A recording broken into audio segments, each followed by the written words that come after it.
semuanya, apa kabar? Selamat datang di webinar Duta Ekonomi Digital with Sandiaga Uno. Saya Bella Fauzi, saya akan memandu webinar hari ini dan kita akan ngobrol-ngobrol dan juga belajar banyak dari Bang Sandiaga Uno dan juga sosok entrepreneur muda yang mempunyai impact besar di Indonesia. Tapi sebelumnya saya mau sampaikan terlebih dahulu beberapa hal nih untuk teman-teman mahasiswa yang hadir di webinar kali ini. Saya akan menjelaskan mengenai susunan acara dan juga rules Q&A kita pada hari ini. Nah, pertama-tama susunan acara kita nanti akan ada paparan dari Bang Sandiaga Uno. Setelah itu akan ada paparan dari narasumber dan setelah itu kita akan membuka sesi Q&A dan juga akan ada kesimpulan serta penutup dari Bang Sandiaga Uno dan juga narasumber kita hari ini. Oke, saya akan menjelaskan rules Q&A-nya juga ya. Jadi, teman-teman mahasiswa bisa bertanya kepada Bang Sandi dan juga narasumber kita dengan mensubmit pertanyaannya lewat website sly.do ya. Ingat ya, website-nya namanya sly.do. Caranya, buka browser dari handphone atau laptop kalian, kemudian ketik sly.do di kolom pencarian, setelah itu masuk ke website sly.do, jangan lupa ketik Bangkit 2020 di kolom event code, kemudian klik tanda panah, setelah itu ketik pertanyaan kalian. Nah, jangan lupa juga isi nama kalian sebelum mengirim pertanyaan. Itu dia tadi sudah jelas ya bagaimana rules dari Q&A kita nanti. Baik, sekarang saya mau menyapa dulu nih. Ini adalah abang idola saya. Ini biasa orang-orang manggilnya papa online gitu ya. Ini abang saya yang selalu semangat untuk berbagi ilmu dengan anak-anak muda dan beliau juga semangatnya itu bikin dia semakin awet muda. Siapa lagi kalau bukan Bang Sandiaga Uno? Boleh tepuk tangan teman-teman?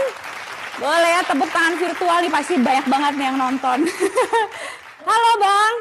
Halo Bella, apa kabar? Alhamdulillah. Assalamualaikum Bella. Waalaikumsalam, apa kabar Bang Sandi, sehat? Sehat, mengucap syukur dan senang banget malam ini bisa ketemu Bella dan para mahasiswa dan tentunya Mas Andanu yang selalu menginspirasi kita dengan kisah-kisah yang membangkitkan motivasi. Bahwa di tengah pandemi, para mahasiswa pada study from home juga. Nah sekarang ini yang biasanya nongkrong, ngopi, ini sekarang harus di rumah saja, belajar dari rumah saja, berkegiatan di rumah saja. Nah sebetulnya di sesi nanti yang sama Mas Andanu, saya pengen benar-benar menggali apakah dampak dari pandemi ini kepada bisnisnya dan sebetulnya kan kalau misalnya di rumah saya tapi tetap juga senangnya ngopi gitu. Betul Apakah banget. sudah bisa bergerak ke digitalisasi dan juga kopi tuku bagaimana menyikapinya? Iya. Tapi saya ingin cerita dulu nih buat Bella nih. Mau dengar nggak ceritaku nih? Mau banget. Ini pasti juga teman-teman mahasiswa banyak sekali yang ingin mendengarkan cerita dari Bang Sandi. Silakan Bang. Kan ini kita bicara mengenai krisis. Saya ini juga menjadi pengusaha lahir dari krisis tahun 97. Banyak yang belum lahir nih mahasiswa tahun 97. Saya udah lahir Bella. Berarti saya udah tua ya. Tapi saya ini tahun 97 waktu krisis moneter Asia, saya di PHK, Bella. Saya pernah ngerasakan saya kehilangan pekerjaan, kehilangan mata pencarian, dan akhirnya saya memulai usaha dari benar-benar nol. Nol ya. Itu betul. Akhirnya bisa berkembang, alhamdulillah, sampai saat ini karena krisis. Nah, kelihatannya Bos Andanu udah balik lagi nih sama kita. Nanti kita cerita bagaimana transformasi bahwa krisis itu selain membawa kesulitan juga membawa peluang. Baik, setuju Bang Sandi. Oke, kalau gitu kita sapa dulu ya Mas Andanu. Halo Mas Andanu Prasetyo. Apa kabar Mas Andanu? Sehat? Alhamdulillah sehat. Seru nih bisa malam ini kumpul bareng Bang Sandi dan Mbak Bella. Sama, kita juga senang kedatangan, maksudnya Mas Andanu bisa turut hadir di webinar kita pada malam hari ini. Jadi kita langsung saja, tema webinar kita ini adalah tema webinar Duta Ekonomi Digital kita kali ini adalah berjualan kopi di kanal digital. Nah, tapi sebelum kita memulai semuanya, tadi kan Bang Sandi sebelumnya dia sudah memulai ceritanya nih. Mungkin juga sekaligus bisa dijelaskan sebenarnya apa sih webinar Duta Ekonomi Digital ini dan kenapa Bang Sandi mengadakan webinar ini, tujuannya untuk apa? Silakan. Nah, ini super penting banget nih. Saya ingin share sama sahabat-sahabat milenial dan terima kasih Mas Andanu, Bella udah ikut collab. Hari ini kita mau cerita why are we doing this? Kenapa kita melakukan hal ini di tengah-tengah pandemi? Saya ingin membangkitkan satu motivasi. Webinar Duta Ekonomi Digital ini diinisiasi karena saya melihat sektor ekonomi digital Indonesia punya peluang yang luar biasa potensialnya ke depan. Tujuan webinar Duta Ekonomi Digital ini untuk mempersiapkan dan membangun SDM Indonesia, para pengusaha pemula, UMKM, untuk belajar strategi berbisnis di dunia digital. Bisnis kopi adalah contoh bentuk bisnis digital yang sangat menjanjikan, karena tren ngopi jadi lifestyle dan sarana eksistensi bagi anak muda. Kalau belum ngopi, belum keren gitu loh. Pandemi membuat banyak bisnis mengalami penurunan, bahkan ada yang prihatin, tutup. Malah data ADB menunjukkan ada 47% UMKM kita yang terpaksa harus tutup. Tidak terkecuali bisnis kopi. Tapi hal seperti ini biasa terjadi dalam berbisnis. Saya tadi sampaikan bahwa tahun 97 saya terkena krisis sehingga bisnis yang saya waktu itu sebagai profesional harus tutup. Nah, di balik setiap krisis ada peluang. Beberapa bisnis termasuk kopi masih bertahan, bahkan menjadi lebih kuat dan inovatif. Nah, kalau kita lihat bisnis kopi yang bertahan dan justru mendapat peluang lebih kuat adalah bisnis kopi yang milik Bro Andanu nih, Kopi Tuku. Betul. Alhamdulillah banget hari ini kita ketemu nih sama sang pemilik.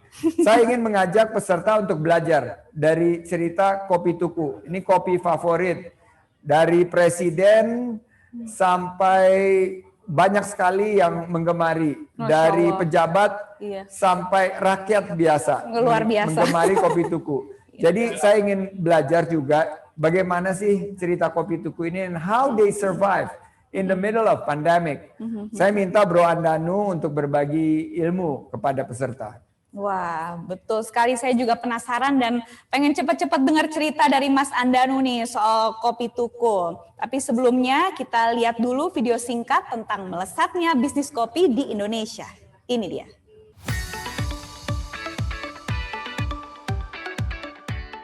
Jadi kebutuhan dan tren, bisnis kopi melesat. Menikmati secangkir kopi sudah menjadi bagian hidup masyarakat urban dalam 3-4 tahun terakhir ini. Terlihat dari meningkatnya pertumbuhan kedai kopi di Indonesia. Sejak tahun 2014, sejumlah coffee shop semakin ramai seiring bertambahnya jumlah anak muda. Tren konsumsi kopi juga menjadi bagian dari mencintai produk lokal Indonesia, yakni biji kopi. Selain itu, kehadiran buku dan film bernuansa kopi juga mempengaruhi gaya hidup masyarakat pecinta kopi. Dan pada tahun 2015, di saat tren coffee shop meningkat, muncul Kopi Tuku yang menawarkan konsep kopi yang berbeda, yaitu menggunakan gula aren. Bisnis Kopi Tuku terus berkembang sampai saat ini, bahkan dalam situasi pandemi. Ya, itu dia tadi ya video tentang perkembangan bisnis kopi yang ada di Indonesia yang berkembang dengan sangat cepat dan menjadi tren gaya hidup buat kalangan masyarakat dan khususnya untuk anak muda. Salah satunya nih yang sedang digandrungi, ini pengakuan jujur saya di keluarga saya punya adik perempuan Mas Andanu namanya Ciki Fauzi, itu dia salah satu penggemarnya kopinya Mas Danu, Kopi Tuku. Ini beneran hampir tiap hari dia membeli Kopi Tuku sampai dalam tahap dia refill Kopi Tuku. Bayangin.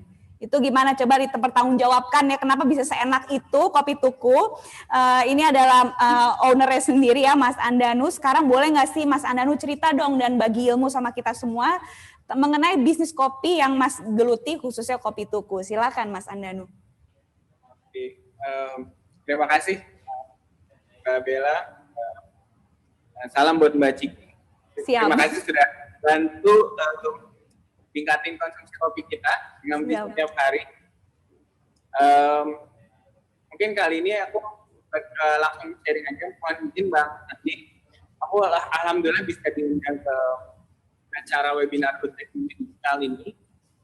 Meskipun aku pribadi aku harus jujur bahwa aku sendiri tidak terlalu menggunakan sosial media pada awalnya. Namun seperti yang tadi Bang Sandi sampaikan bahwa masa pandemi ini kita harus bertahan nih. Nah di saat harus bertahan ini ternyata aku pun harus belajar yang namanya digital ini. Dan beberapa kali pun aku mengikuti webinarnya atau talk show-nya Bang Sandi pun berkali-kali mengingatkan bahwa digital dan data utilization akan menjadi the next thing-nya gitu. Jadi izinin aku di sini mewakili teman-teman Tuku. Aku di sini juga mewakili holding aku bernama Maka. Di sini kita ada beberapa runutan brand, ada yang kopi, ada juga beragam dan aku. Cuma aku kali ini akan sharing tentang digitalnya tentang kopi Tuku saja. Next. Mungkin banyak teman-teman mahasiswa yang belum tahu Tuku, jadi aku izinkan aku ceritain cerita Tuku pada awalnya seperti apa. Oke, selanjutnya. Ini adalah toko pertama aku di Cipete. Bisa dilihat mungkin tempatnya tidak terlalu instagramable, cuma itu yang dicoba untuk dari segala kesederhanaan kita coba bikin supaya aku cuma pengen diversifikasi usaha yang tadi punya bisnis kafe di 2010, di 2015 mencoba bikin usaha baru untuk kopi. Motivasinya seperti apa sih? Boleh selanjutnya. Aku di sini motivasi utamanya aku di 2015 7 tahun sudah di industri kopi. Rasanya pengen berkontribusi lebih. Nah, saat berkontribusi lebih itu pun salah satu isu yang ditemukan kalau lagi ngobrol dengan pelaku industri di hilir maupun di hulu adalah konsumsi masih rendah. Nah, dari situ aku mencoba harus bikin konsep yang seperti apa ya yang kira-kira bisa menjawab kopi di daerah sekitar dengan modal yang seadanya, dengan tabungan yang aku miliki dan berbagai alat kopi dan peralatan rumah tangga yang punya. Aku nemu tempat sekitar 35 meter persegi di daerah Cipete untuk aku coba nih jadi toko kopi kecil. Tidak terlalu mewah awalnya seperti yang di gambar sebelumnya. Aku mencoba membuat sebuah toko kopi. Nah, toko kopinya kenapa sih dinamakan toko kopi? Boleh selanjutnya. Sebelumnya, kalau kita berbicara konsumsi kopi, ini adalah wajah minum kopi di Indonesia. Tapi kembali lagi, kalau semangatnya untuk membuat bisnis ini terus berjalan dan akhirnya kita bisa, kalau aku bilangnya orang lihat Indonesia, ngelihat kopi, aku harap ngelihat kopi Indonesia, brand itu bisa menjadi salah satu yang terdepan. Nah, sekarang tahapannya seperti apa? Boleh selanjutnya. Kalau dibilang misi pertamanya, pinginnya adalah meningkatkan konsumsi kopi di Indonesia.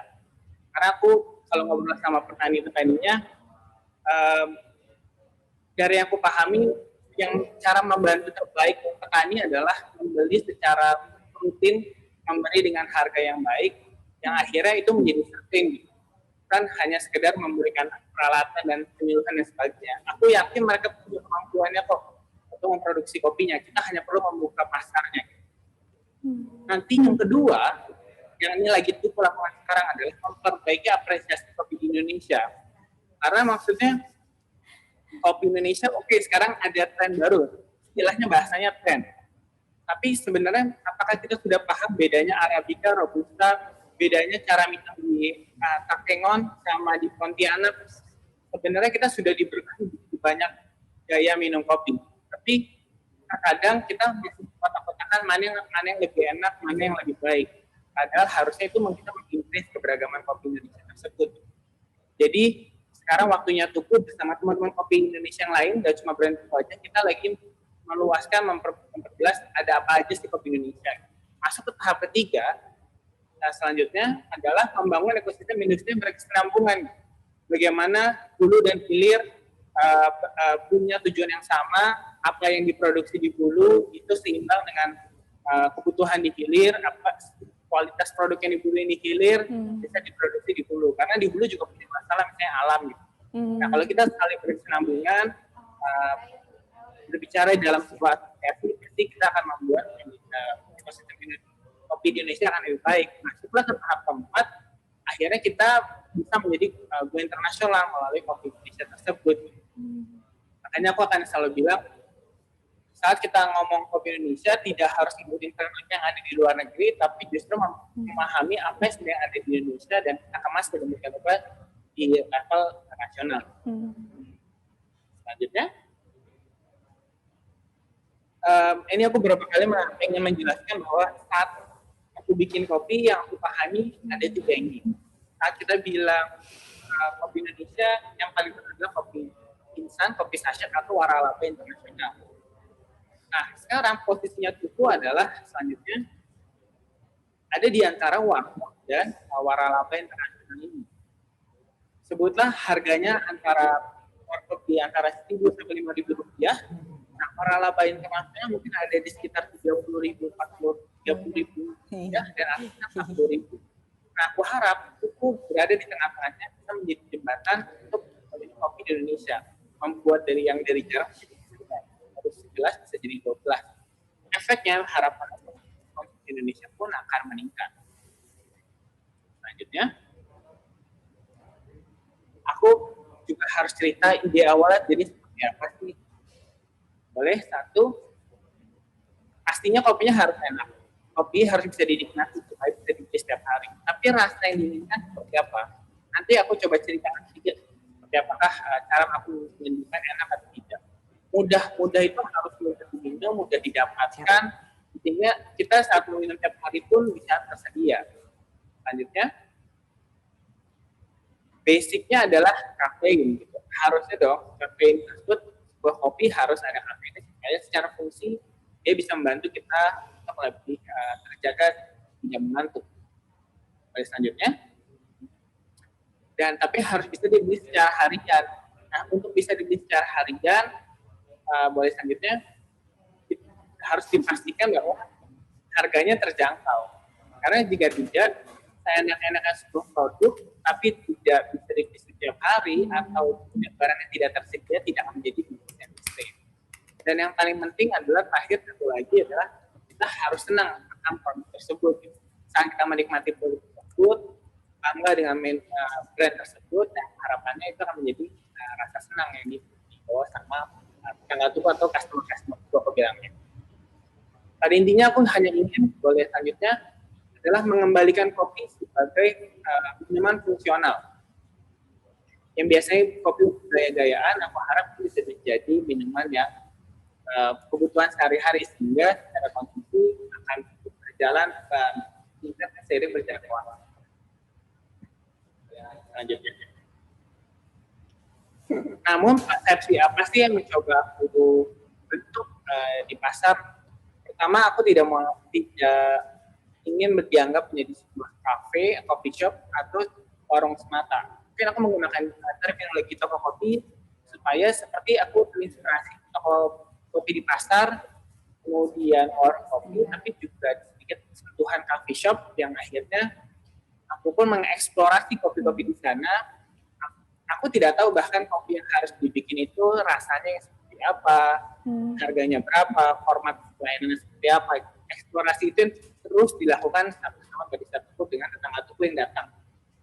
Namun yang ingin dipastikan adalah image bahwa sebuah minuman kopi ini yang sesuatu yang sangat menyenangkan dan terjangkau. Bukan menyenangkan seperti kita minum es teh manis, es itu sesuatu yang senang menyegarkan, tapi sekarang kopi pun bisa terjangkau itu, baik secara akses maupun secara harga.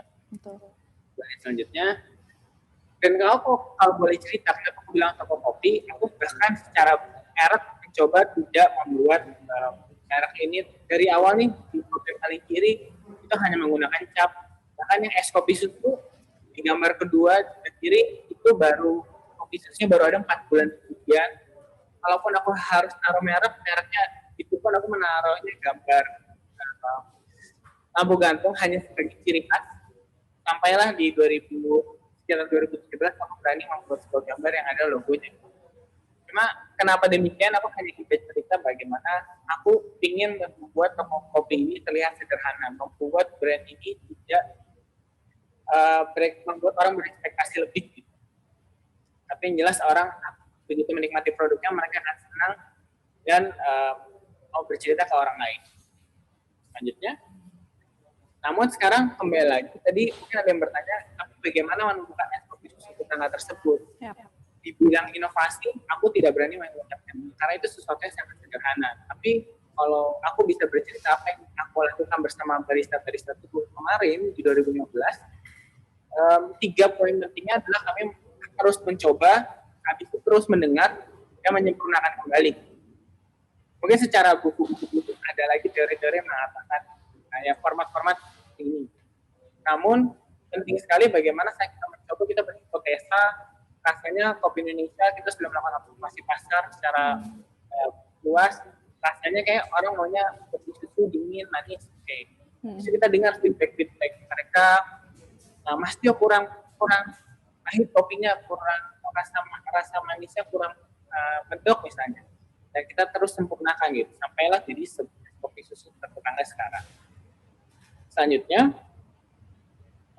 kalau aku bisa ceritakan, jadi teknik riset pasar pun dibilang istilahnya lebih banyak kualitatif, lebih banyak melakukan observasi dan wawancara, baik ke tetangga sekitar, anak kosan, atau ada bule yang datang. Saat itu juga ada keluarga yang suami istri, bahkan di sini ada yang TNI, pegawai kerja. Bahkan aku di 2015 awal, supir bajai, tukang parkir sekitar pun, aku coba menyiapkan produk di harga Rp5.000 untuk mereka supaya mereka bisa mengkonsumsi juga di toko-toko. Bahkan terakhir sampai barista atau pihak profesional di industri kopi Indonesia coba diundang untuk gather feedback mereka. Namun yang ingin aku pastikan terjadi adalah sebuah pengalaman yang berkesan yang membuat mereka bisa bercerita dan akhirnya mereka akan kembali lagi ke toko-toko. Selanjutnya, kalau aku bisa sampaikan, jadi rasa yang membuat tadi sudah di riset adalah mereka bilang rasanya harus medok. Apa harus medok? Mungkin pemahamanku karena orang Indonesia atau makannya selalu mecin, cabai, gorengan. Itu rasanya yang jelas. Tapi karena kita juga secara sejarah dari zaman penjajahan dikasihnya kopi robusta, jadi kita lebih terbiasa kopi yang rendah asam. Tapi mereka juga mau tebal, kopi yang ngendang biasanya. Nah, beberapa peminum pun yang pernah ke luar negeri senang dengan aftertaste rasa coklat di sebuah rasa kopi gitu. Makanya rasa kesenangan kopi ini dibuatlah misalnya formatnya namanya medium dark roast coffee. Yang harapannya ini bisa menjawab kopi tetangga untuk digunakan di es kopi susu tetangga. Selanjutnya, kalau aku bisa bercerita tentang nilai, aku di sini saat kita punya rasa kopi, pelayanan dan suasana itu kita kemas menjadi sebuah manfaat. Namun di manfaat tersebut tentu boleh selanjutnya ada sebuah harga yang harus dibayarkan. Jadi kalau ini kenapa aku jelaskan ini karena mungkin beberapa tempat kalau kita lagi ngobrol di toko pun kok bisa ya itu dibicarakan atau direkomendasikan. Menurutku sebuah teori yang paling mudah dilakukan di usaha kita di UMKM mungkin memahami nilainya tersebut. Bagaimana kita memastikan manfaatnya sebesar-besarnya, namun dengan biaya yang akan dibayarkan tidak sah. Mungkin selanjutnya, contohnya pada saat kita pakai pasar untuk es kopi susu tetangga ini ke beberapa tetangga ini, manfaat yang didapat itu kalau ditanya, misalnya saat itu ada Mas Farhan waktu itu kopinya nih harganya berapa? Mau minum kopi ini di harga berapa? Enak nih Mas Tio, harganya ya kayak waralaba internasional lah, tapi lebih murahan, 30.000, 35.000. Terus tiba-tiba yang dibayar kan harga 18.000. Berarti ada gap 12.000 di sana. Nah istilahnya buat saya mungkin itu sebuah nilai atau value, cuma kalau aku bilangnya adalah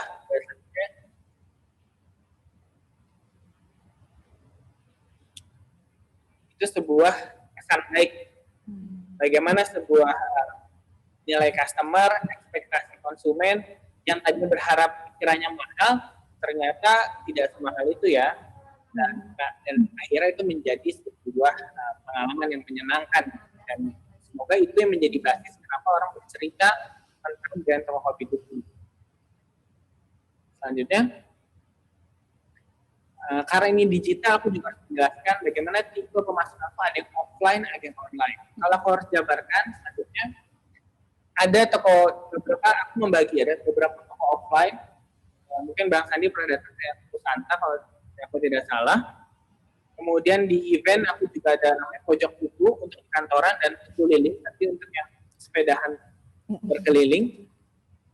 Kemudian dari segi online ada yang online delivery, ada yang di 3 tempat, dan ada juga e-commerce di beberapa channel, dan ada dropship. Mungkin nanti aku coba bahas salah satunya. Ada juga di sini aku melakukan secara digital kemarin di masa pandemi itu kumpul tetangga online. Kumpul tetangga online itu diharapkan bisa melakukan engagement yang akrab gitu. Selanjutnya aku juga mencoba mengingatkan di Instagram tentang pojokan buku, bagaimana mengingatkan mereka untuk datang ke toko supaya senang gitu. Selanjutnya mungkin nanti biasa tipsnya kenapa sih, bagaimana di digital kita bisa dianggap baik. Aku menggunakan salah satu format orang lain, Mas Sultan Kata ini menyimpulkan, jadi belum waktunya memberikan tips, tapi ini juga sebuah kesimpulan dipahami oleh masyarakat.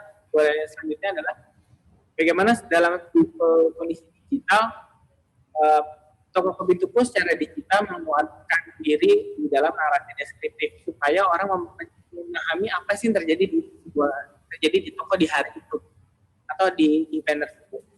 Selanjutnya, dan kalaupun kita memancing mereka, kita memastikan supaya terjadi user generated content, membuat tetangga toko bisa posting tentang brand toko tersebut. Selanjutnya, dan mencoba harus konsisten secara tema, salah satunya dengan hashtag tetangga toko untuk menjelaskan bagaimana suasana keramahan atau interaksi yang terjadi di toko tersebut. Selanjutnya, dan mencoba brand postingannya tidak terlalu eksklusif, tidak terlalu formal, tidak kaku, sehingga lebih terasa manusiawi. Selanjutnya, dan kalaupun ada di masa pandemi ini, kita juga memposting beberapa inovasi atau usaha kita supaya kita bertahan dan mendukung menjaga jaga jarak atau jaga kesehatan di masa pandemi ini.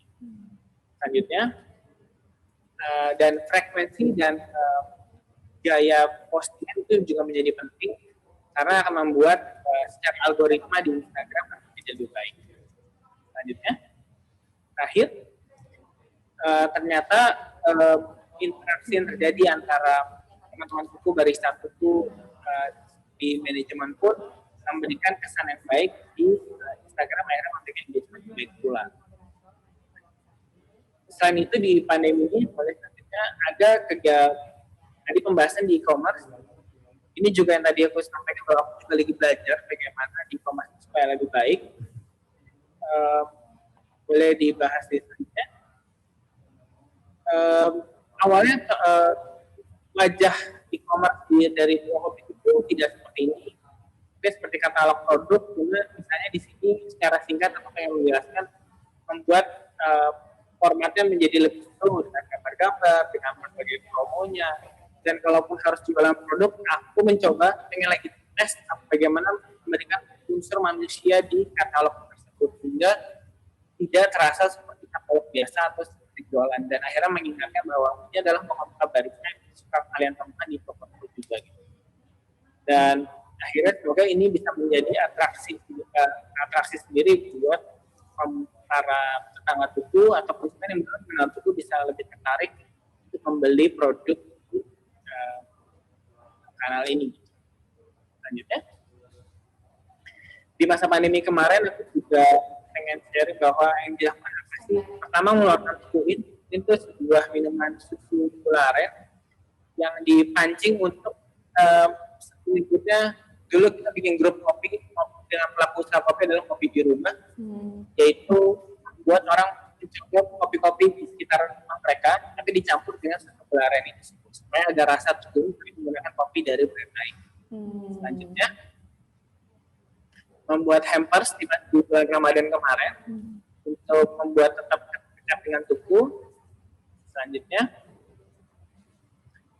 melakukan kolaborasi maaf, itu sebuah hampers minta maaf, format minta maaf baru di bulan Ramadan menggunakan produk-produk itu dan bisa personal tulis langsung.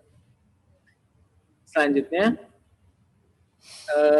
Tukuin kemarin pun eksplorasi tetangga pun kita coba posting sehingga ini menjadi keriaan tersendiri.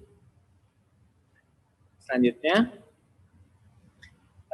yang kemarin kita menjadi salah satu kunci bertahannya kami adalah Kucur ini. Bagaimana di sini dari satu produk ini narasinya adalah membuat jaga cash flow di masa pandemi dan membuat kita semua tetangga itu tidak perlu datang ke toko tapi bisa beli kopinya setiap hari. Tidak perlu beli setiap hari tapi sudah ada kopinya di rumah. Dan behavior tinggal Kucur ini ada menjadi behavior baru semoga di cara meminum kopi di Indonesia. Dan ini digunakan aplikasi dari beberapa muka-muka timku. Ini tidak hanya dari timku, tapi tim dari beberapa brand lain. Karena ini sebuah gerakan bersama kami di holding untuk tetap bertahan di masa pandemi, berusaha supaya tidak ada yang dirumahkan. Bahkan manajemen Office pun coba turun ke divisi ini pada saat pandemi. Kenapa aku bercerita tentang staffku ini? Karena aku pengen share dulu tulisannya. Karena kami di holding kami mencoba selalu mengeksplorasi dan mengembangkan sebuah visi melalui kombinasi dari kekayaan Nusantara dan sumber daya manusia.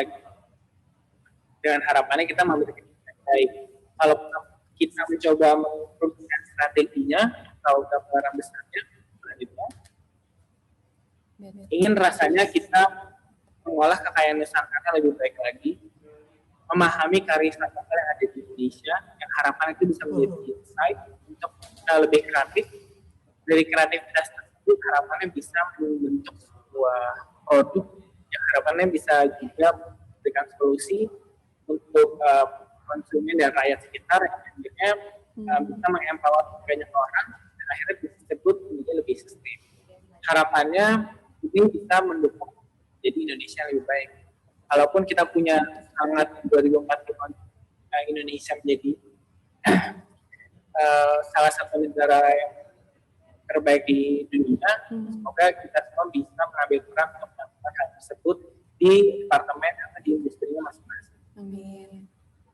Untuk melakukan tersebut, mungkin aku juga bisa share adalah kondisi yang terjadi di masa pandemi ini. Saat ini di Hulu banyak petani yang bercerita bahwa kopi mereka tidak bisa tersalurkan. Di sini divisi departemen yang ada di holding maka ada Tuku dan Beragam. Itu adalah yang tugas di hilir dan Beragam adalah menyambut Hulu dan hilir karena dia adalah konsultan atau trainer.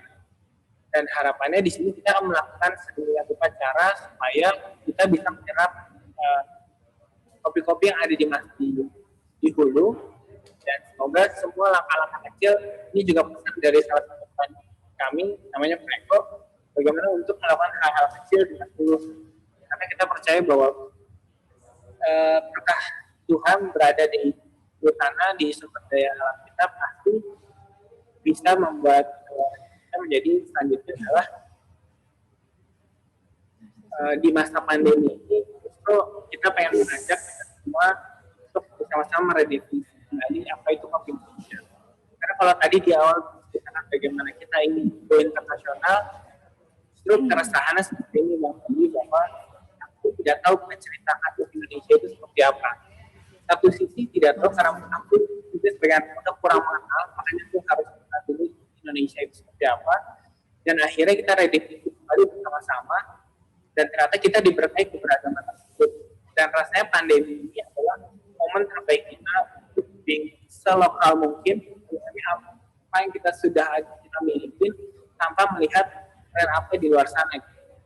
Jadi ini adalah kesempatan terbaik kita, aku dan beberapa pelaku bisnis di Indonesia tidak hanya teguh dan beragam, dan sedang bersama-sama meredefinisi kembali apa yang kita Indonesia. Semoga kita bisa membawa Indonesia menjadi lebih baik, salah satu caranya melalui Kopi Indonesia. Terima kasih. Oke, baik. Saya suka itu. Quote terakhirnya, mari sama-sama kita meredefinisi kembali apa itu kopi Indonesia. Begitu ya, Mas Andanu ya. Oke, terima kasih banyak untuk sharingnya, strategi dan juga inovasi dari Mas Andanu, founder Kopi Tuku. Ini luar biasa sekali. Gimana menurut Bang Sandi tentang strategi yang dilakukan oleh Kopi Tuku ini?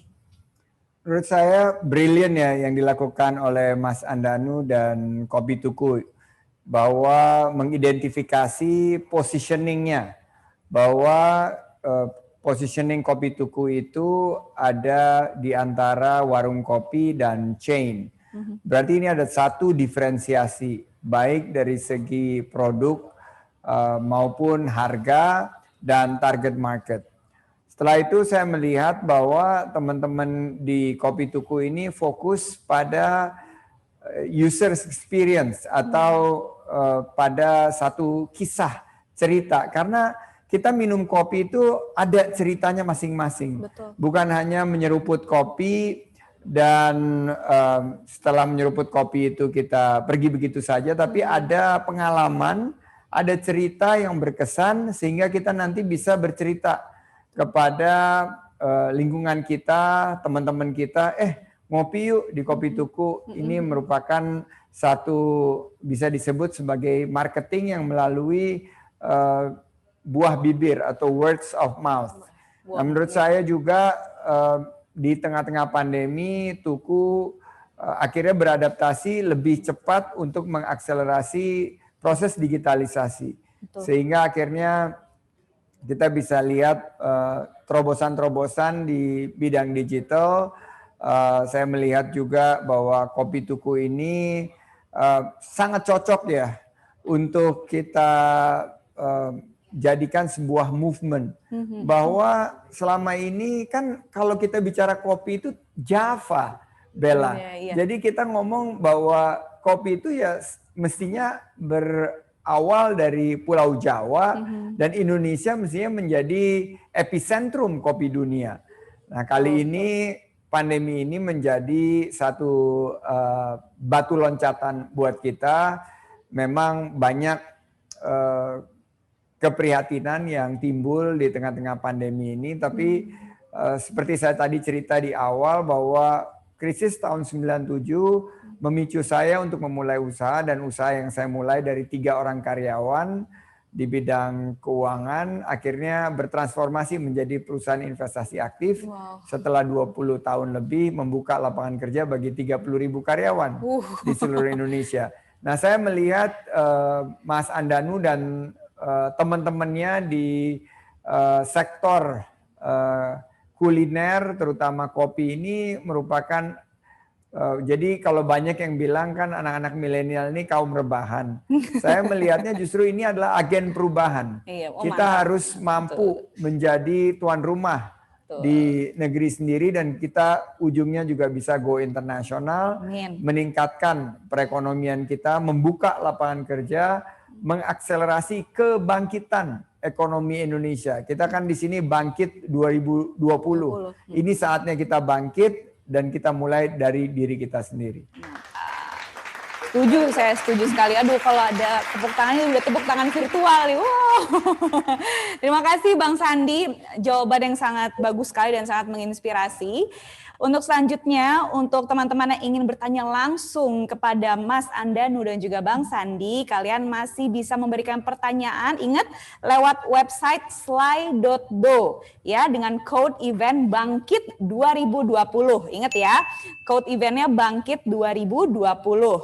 Nah, setelah ini kita akan masuk ke dalam sesi Q&A bersama Bang Sandiaga Uno dan juga Mas Andanu Prasetyo. Tetap di webinar Duta Ekonomi Digital with Sandiaga Uno.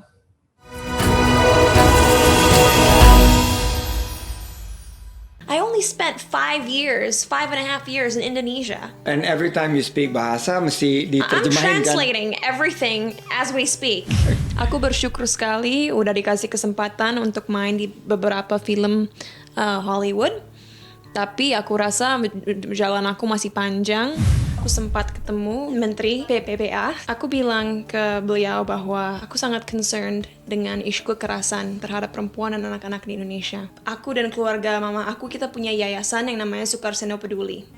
Dan yayasan ini sejak 2004 sudah ngebangun kira-kira 11 sekolah dan ngebantu kira-kira 5.000 anak-anak mendapatkan edukasi yang gratis. For me, for me, for me.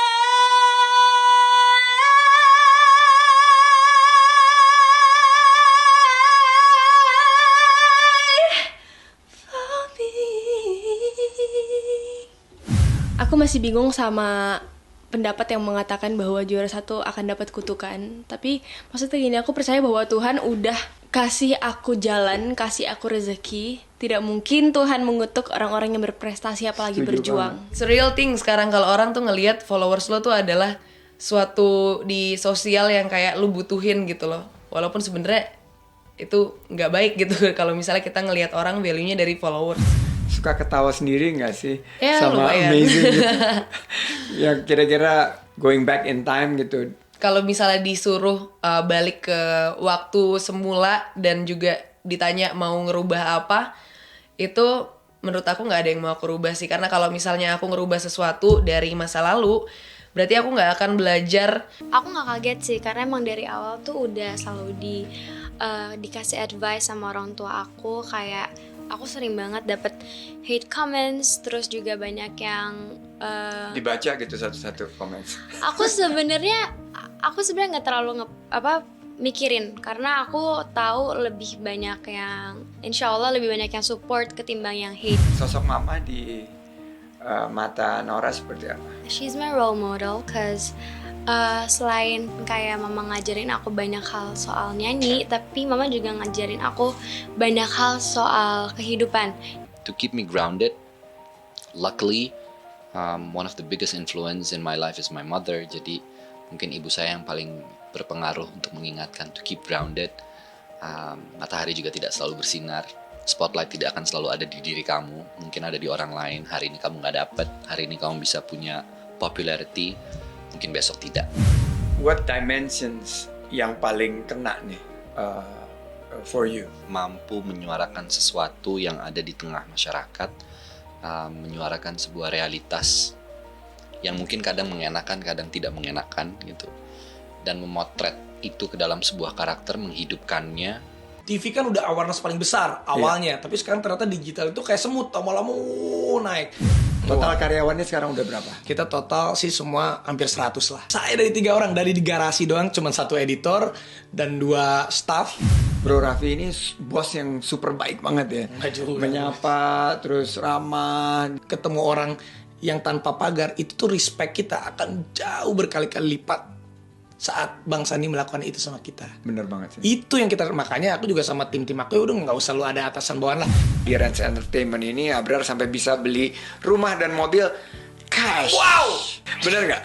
Betul. Widih! Gokil. Tepuk tangan dulu, tepuk tangan dulu.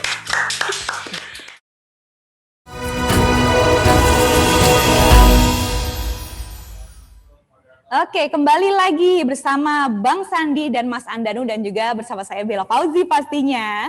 Tadi kita sudah ngobrol banyak soal ekonomi digital dan juga bisnis kopi ya. Semoga sudah banyak mendapatkan ilmu nih baik dari Mas Andanu maupun juga dari Bang Sandi. Dan sekarang saatnya kita membacakan pertanyaan dari teman-teman mahasiswa webinar yang sudah masuk nih, banyak sekali ya yang tanya ternyata. Dan ini pertanyaannya diberikan lewat link yang sudah kita share tadi ya, slide.do. Oke, sambil kita menunggu pertanyaan-pertanyaan yang muncul. Nah, sudah ada satu pertanyaan dari Lala. Katanya, mau nanya dong ke Bang Sandi, gimana sih Pak cara menumbuhkan jiwa entrepreneur dalam diri kita? Silakan, Bang Sandi. Jadi Lala, terima kasih pertanyaannya. Untuk anak-anak muda, biasanya kita memiliki satu kesempatan di usia sedini mungkin menumbuhkan jiwa entrepreneurship. Dan pengalaman saya, cara terbaik untuk menumbuhkan jiwa entrepreneurship adalah bergaul dengan orang-orang yang sukses yang ingin menjadi entrepreneur juga. Jadi banyak yang selalu menyatakan kalau kita ingin wangi, kita bergaul sama penjual parfum. Nah, kalau kita ingin punya jiwa entrepreneur, kita kumpul juga. Dan biasanya ini sekarang di mana kita berada itu ada komunitas-komunitas yang memberdayakan anak-anak muda untuk mulai entrepreneurship. Saya punya beberapa kegiatan dan di kegiatan-kegiatan ini kita menyentuh setiap anak-anak muda, yuk kita jangan lulus hanya mencari lapangan kerja, tapi kita justru menciptakan lapangan pekerjaan. 55% dari milenial kita menurut survei adalah milenial yang ingin mandiri secara keuangan. Milenial ini ingin untuk memulai usaha sendiri. Nah, komunitas ini adalah cara terbaik. Yang kedua, ikut pelatihan. Sekarang pelatihan-pelatihan sudah banyak diberikan secara cuma-cuma, secara gratis. Saya juga memberikan pelatihan-pelatihan, tapi nggak cukup pelatihan. Setelah itu ada pendampingan. Jadi 3 hal ini yang selalu saya ingatkan, Lala. Pertama, gabung ke komunitas, tumbuhkan jiwa entrepreneur dari teman-teman sekeliling kita, ikut pelatihan, dan terakhir ikut pendampingan. Karena tidak cukup hanya pelatihan, karena biasanya entrepreneurship itu harus membangun sesuatu dari diri kita sendiri, tapi kita harus dibimbing. Nah, pendampingan ini akan mampu untuk menjadikan jiwa kita betul-betul memiliki jiwa entrepreneurship. Mantap. Wih, jawabannya keren banget. Oke, kita ke pertanyaan selanjutnya. Kali ini untuk Mas Andanu dari Nurul. Pertanyaannya nih, katanya Mas Andanu untuk menjadi pengusaha tidak mudah. Pastinya ada jatuh bangun dalam membangun bisnis. Gimana cara Mas Andanu bangkit dari hal itu? Silakan Mas. Makasih Mbak Nurul.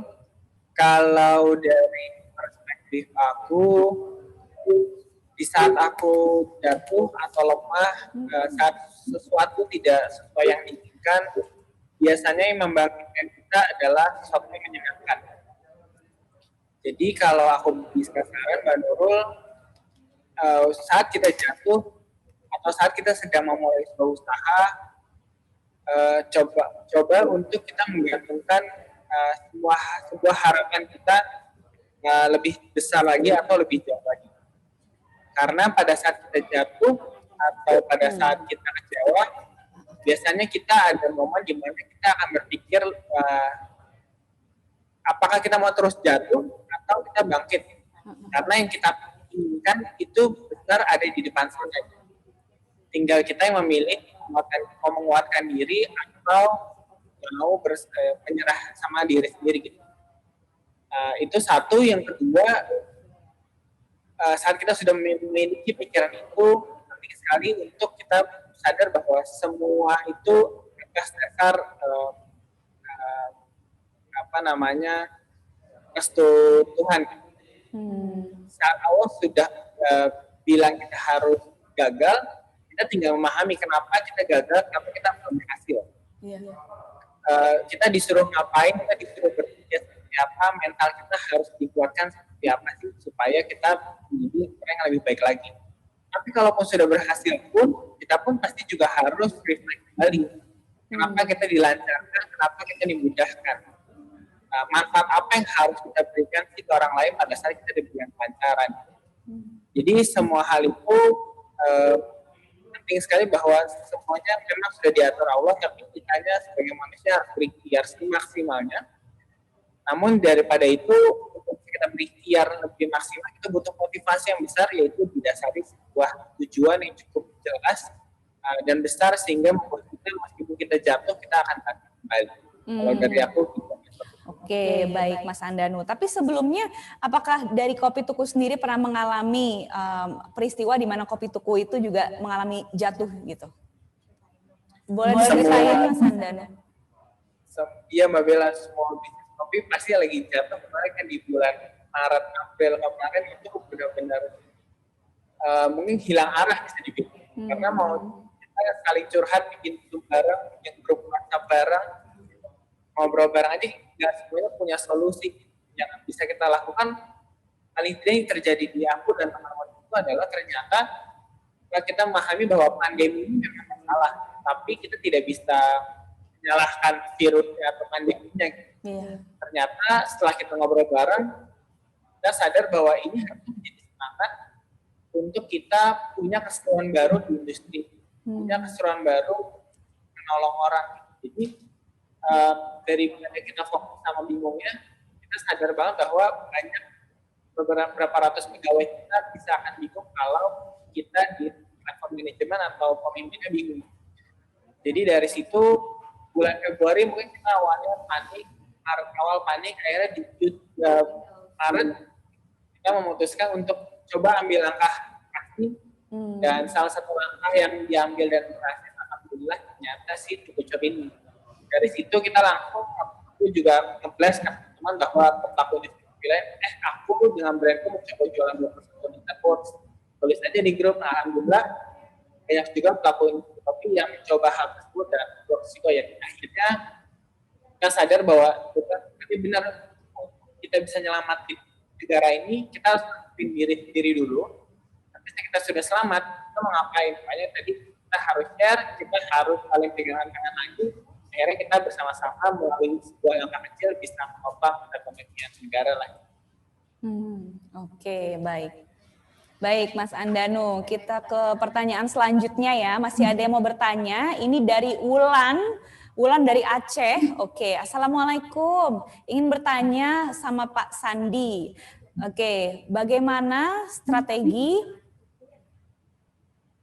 Sebentar. Ini ada strategi melakukan bisnis online. Ya, bagaimana strategi dalam melakukan bisnis online di masa pandemi saat ini, Pak? Boleh, Pak, tipsnya? Silahkan, Bang Sandi. Nah, Waalaikumsalam, Mulan. Habagat. Untuk teman-teman yang di Aceh, saya ingin menyapa dari Aceh sampai Papua. Kelihatannya ini pesertanya luar biasa, antusiasmenya. Mbak Ulan, di tengah-tengah pandemi, ternyata pembatasan sosial berskala besar ini membatasi gerak dari masyarakat. Namun kita dimudahkan. Mungkin kalau 5-10 tahun lalu tidak terbayangkan bagaimana kita bisa berinteraksi. Hari ini kita bisa berinteraksi di webinar ini dengan perantara platform virtual. Platform teknologi. Nah, bisnis juga seperti itu. UMKM sekarang dipaksa untuk mengakselerasi adopsi digitalisasinya. Nah, digitalisasi ini bukan hanya berbisnis dan berjualan secara online, tapi kita juga mampu untuk menggunakan digitalisasi teknologi maupun artificial intelligence, data revolusi dalam setiap lini bisnis kita. Nah, tipsnya yang saya ingin sampaikan di tengah-tengah pandemi ini adalah pilih sektor yang sekarang menjadi pandemic winner. Apa sektor itu? Sektor itu yang berkaitan dengan kesehatan. Hal-hal yang berkaitan dengan kesehatan sekarang lagi mendapatkan perhatian. Kita ingin mendahulukan, keutamaannya adalah keselamatan kita. Nah, inilah adaptasi yang pertama. Tips yang pertama, pilih sektor yang sekarang di tengah pandemi menjadi sektor yang mendapatkan prioritas. Lakukan semua proses sebisa mungkin melalui digitalisasi. Mulai dari penyiapan marketingnya, produksinya kalau bisa, perencanaannya sampai dengan penjualannya. Yang kedua, terapkan selain daripada protokol kesehatan yang ketat dan disiplin, kita harus menerapkan protokol keuangan yang ketat dan disiplin. Modelnya sekarang open PO, modelnya sekarang reseller, dropshipper. Jadi kalau kita ada produk, biasanya kita memberikan kesempatan pembeli itu untuk mencicil, bayar dengan kredit. Sekarang kita terbalik, di tengah-tengah pandemi, online ini memudahkan kita untuk open PO, silakan order tapi bayar di depan. Dan yang ketiga, tips untuk berbisnis online pada saat pandemi ini yang saya sebut sebagai survive through ecosystem. Apa itu survive through ecosystem? Adalah bagaimana kita membangun jejaring networking kita. Mungkin kita ada di Aceh, tapi kita harus membangun jejaring kita kalau bisa di seluruh pelosok Pulau Sumatera atau di Indonesia, di Nusantara. Sehingga semuanya itu bisa berbasis silaturahim. Dan saya yakin apa yang diajarkan kepada kita bahwa di balik setiap silaturahim itu ada rezeki-rezeki yang melimpah. Nah, surviving through ecosystem itulah membangun jejaring silaturahim. Dengan membangun jejaring silaturahim, kita akan mampu bertahan di saat sekarang badai pandemi menghantui kita. Jadi sukses 3 tips tadi, adaptasi, pilih sektor yang sesuai, kesehatan, pangan, seperti Mas Andanu di bidang kopi ternyata justru meningkat. Tadi saya lihat yogurt juga permintaannya meningkat yogurt. Kedua adalah protokol keuangan yang ketat dan disiplin, jaga cash flow, cash is king. Dan ketiga adalah yang terpenting, survive through ecosystem. Bangun silaturahim. Jika kita bergandengan tangan, saya yakin kita akan melalui krisis ini sebagai pandemic winner, sebagai pemenang. Mantap. Wah, jawaban yang sangat bagus sekali nih. Semoga kita semua bisa menjadi pandemic winner ya, seperti yang tadi Bang Sandi katakan. Ini kebetulan saya juga sama seperti Mas Andanu, meskipun belum sesukses beliau, saya juga ada bisnis kuliner juga. At Bella Fauzi Baking. Nah, kalau adik saya lebih ke kayak fashion gitu. Dia ada namanya @cikigo.id gitu. Semoga bisa mengikuti kesuksesan Bang Sandi dan juga Mas Andanu ya. Amin. Nah, ini salah satu contoh yang luar biasa dari Bella. Bella sekalian dia menjadi MC, dia sekalian promosi.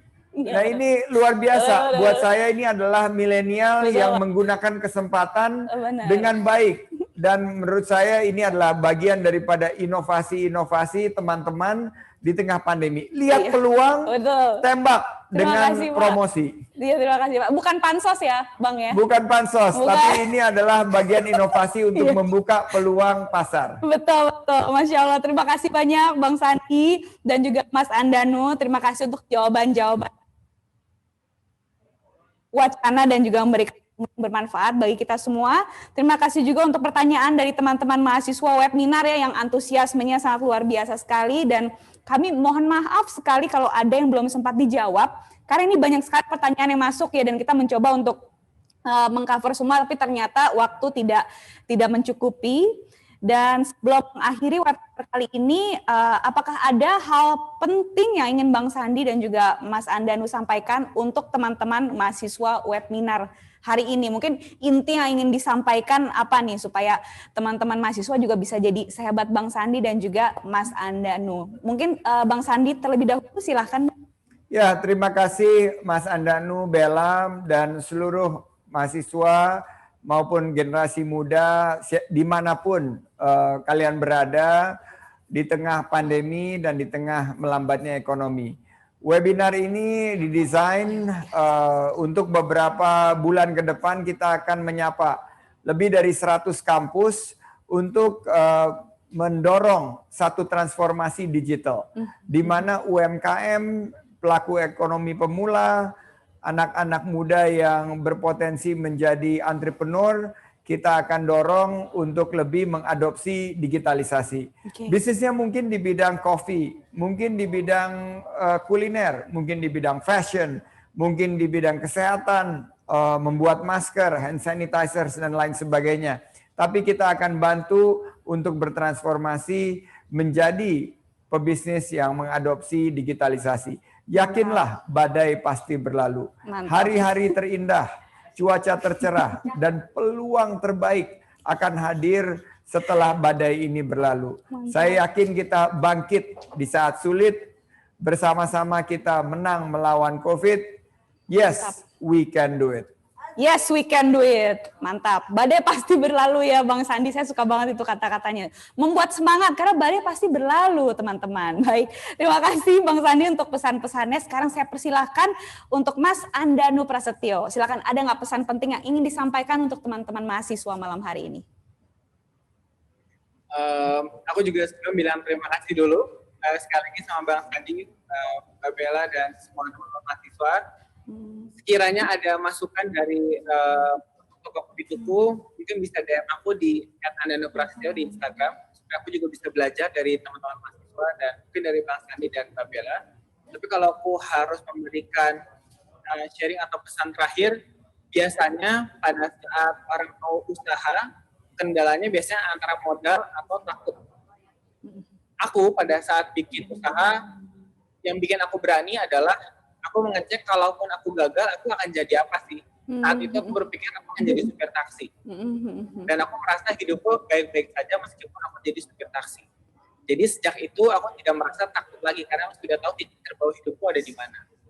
Itu satu hal untuk melawan ketakutan. Yang tadi yang aku juga sudah bahas, kedua kita harus punya harapan yang sangat besar supaya kita punya semangat dan motivasi. Nah sekarang di dunia digital, menurut aku, pengamatanku, aku juga lagi belajar, kalau kita memang UMKM, kanal digital adalah cara terbaik untuk kita yang tadi modalnya belum ada, bisnisnya lagi mau coba-coba, ini adalah cara terbaik kita untuk mulai. Sudah ada platformnya, gratis, kita hanya perlu mencari idenya dan memulainya gitu. Nah sekarang kalau masih kayak gini, kenapa harus takut lagi kan? Kalaupun takut, kembali lagi, kita hanya perlu tahu kita akan jadinya seperti apa kok. Tuhan pasti sayang sama kita, kita akan diberikan jalan yang terbaik. Tambahannya aku ingin memberikan poin lagi, saat membuat produk, aku lagi senang dengan dua kata, yaitu memberikan kesan dan kita harus berempati. Karena dengan begitu produk yang kita bikin biasanya akan lebih genuine dan lebih tepat sasaran dalam menjawab sebuah solusi.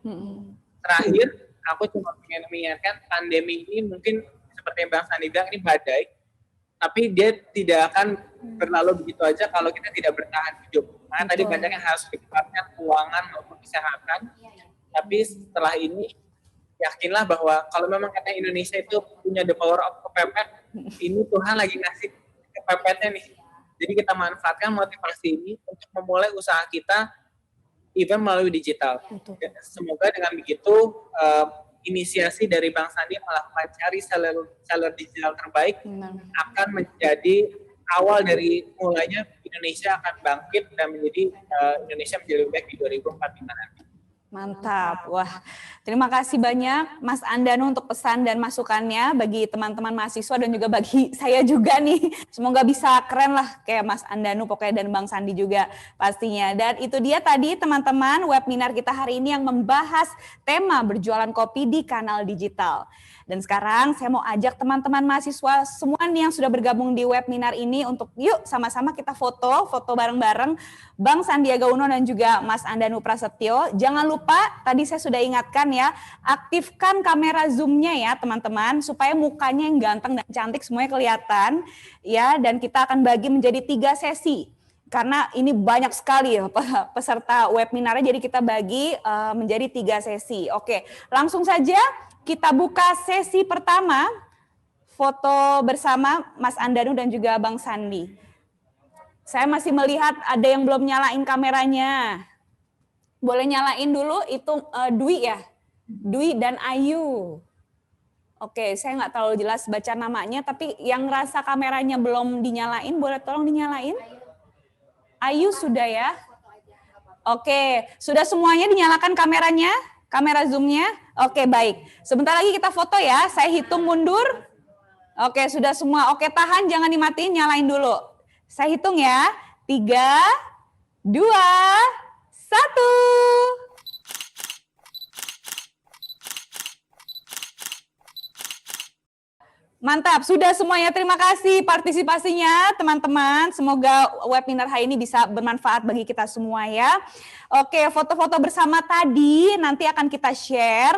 Jadi bisa teman-teman mahasiswa posting nanti buat kenang-kenangan pernah ikut webinar malam hari ini.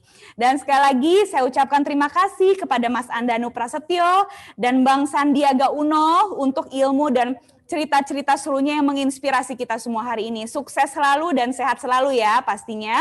Dan terima kasih juga untuk teman-teman mahasiswa webinar yang sudah hadir. Dan semoga kita semua tetap sehat, tetap menjaga kesehatan dan pastinya tetap semangat menjalani hari-hari dan juga mewujudkan cita-cita kita. Dan terima kasih kepada kami, Koalisi Aktivis Mahasiswa Indonesia yang sudah mendukung terselenggaranya webinar ini. Dan untuk teman-teman mahasiswa, nih jangan lupa ya, pastikan nama kalian sesuai dengan nama yang didaftarkan. Kenapa? Karena nanti kalian akan mendapatkan e-certificate yang akan dikirim lewat email. Jadi nanti kalian akan mendapatkan e-certificate, jadi pastikan nama kalian tuh sama seperti pada saat kalian mendaftarkan nama kalian. Jangan sampai beda namanya ya. Oke, kita masih akan ngobrol-ngobrol seru di webinar selanjutnya dengan narasumber yang tidak kalah keren dan inspiratif. Akhir kata, saya Bella Fauzi pamit undur diri dan sampai ketemu lagi di webinar Duta Ekonomi Digital berikutnya. Wassalamualaikum warahmatullahi wabarakatuh. Waalaikumsalam warahmatullahi wabarakatuh. Thank you Bella, thank you Mas Andanu. Sukses untuk kita semua.